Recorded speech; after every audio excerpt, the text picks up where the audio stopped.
বছরে আল্লাহর হাবিব বের হয়ে গিয়েছিলেন তায়েফের ময়দানে দিনের দাওয়াত দেওয়ার জন্য। দিনের দাওয়াত দিতে গিয়ে কি হয়েছিল? তায়েফের দুষ্ট কাফের বেঈমানগুলো আমার রাসূলকে হত্যা করার জন্য দুষ্ট পোলাপানদেরকে লেলিয়ে দিয়েছিল। দাও মুহাম্মদকে একেবারে হত্যা করে দাও, যেই মুহাম্মদ আমাদের পিতা ধর্মকে চুন কানুন মাখা শুরু করেছে, তারে আর রাখা যাবে না। রাসূলকে মারলো, মারার পরে রাসূলুল্লাহ সাল্লাল্লাহু আলাইহি ওয়াসাল্লাম একেবারে অসুস্থ। জিবরিল আমিন আসলেন, অনুমতি চাইলেন। পাহাড়ের ফেরেশতাগুলো আসলেন, অনুমতি চাইলেন, ও নবী আপনি একটু আমাদেরকে অনুমতি দেন, এদেরকে পাথরের চাপা দিয়ে ধ্বংস করে ফেলবো। আল্লাহর হাবিব কি বললেন? আল্লাহর হাবিব রাহমাতাল লিল আলামিন বললেন, ও ভাই পাহাড়ে দায়িত্বরত ফেরেশতা তোমাকে আমি বলতে চাই, বল আরজু আন ইউখরিজাল্লাহু তাআলা মিন আসলাবিকুম মান ইয়াবুদুল্লাহা ওয়াহদা ওয়া লা ইউশরিকু বিহি শাইআ। আমার নবী দয়ার নবী মায়ার নবী ডেকে ডেকে বললেন, ও পাহাড়ে দায়িত্বরত ফেরেশতা তোমাকে আমি বলতে চাই, আমি এই উম্মতদেরকে নিয়ে একটা আশার প্রদীপ আমি জ্বালিয়ে রেখেছি। আমি তাদের পিতাদেরকে দাওয়াত দিয়েছি, তারা দাওয়াত গ্রহণ করে নাই। আমার আশা বাল আরজু আইয়ুল্লাহু তাআলা মিন আসলাবিকুম,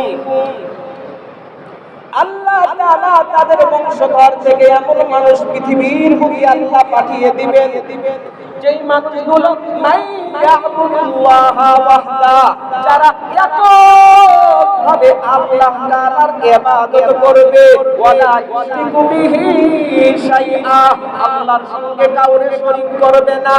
ও ফেরেশতা তোমার কাছে আমি জানতে চাই, তুমি যদি এদেরকে ধ্বংস করে দাও, আমি যেই আশার প্রদীপটা জ্বালিয়ে রেখেছি, আমার আশার প্রদীপটা একেবারে নিভে যাবে।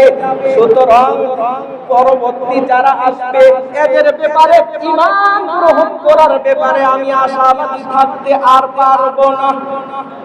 বুঝতে পারলেন? কি বুঝতে পারলেন? রাসূলুল্লাহ সাল্লাল্লাহু আলাইহি ওয়াসাল্লাম চাইলে এদেরকে ধ্বংস করে দিতে পারতেন, কিন্তু রাসূল বললেন না, এদেরকে ধ্বংস করা যাবে না। আপনি যদি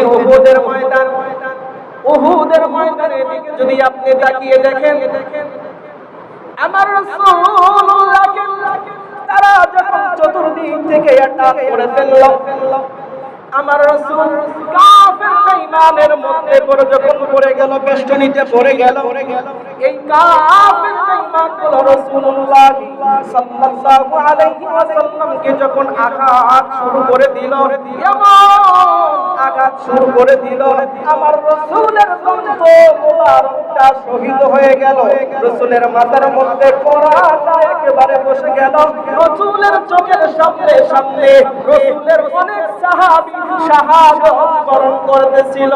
আল্লাহর রাসূলের চাচা আমির হামজা রাদিয়াল্লাহু আনহু তিনিও শাহাদাত বরণ করলেন। আল্লাহর হাবিব এই কঠিন মুহূর্তে তিনি আল্লাহর কাছে দোয়া করলেন, ও রব লাইসা ইউফলিহু লাইসা কওমুন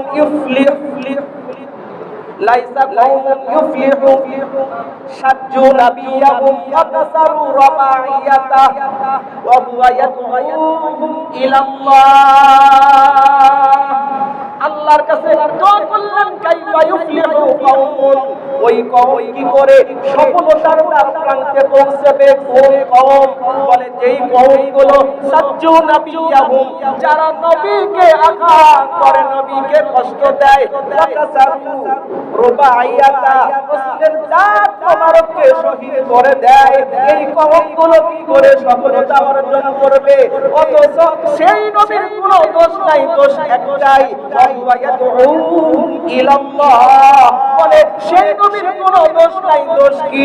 বলে সে দুনিয়ার যতগুলো মানব রচিত ধর্ম রয়েছে, এই ধর্ম থেকে মানুষকে দূরে রেখে মানুষকে আল্লাহর দিকে আহ্বান করে। এই কওম কি করে সফলতা পাইবে? কাইফা ইউফলিহু কওমুন, এই কওম কোন সময় সফলতা পেতে পারে? আমরাও যারা রাসূলকে কষ্ট দিয়ে চলার চেষ্টা করতেছি, আমার জীবনের সফলতাও নিশ্চিত হতে পারে। কারণ এই কথাটা কার?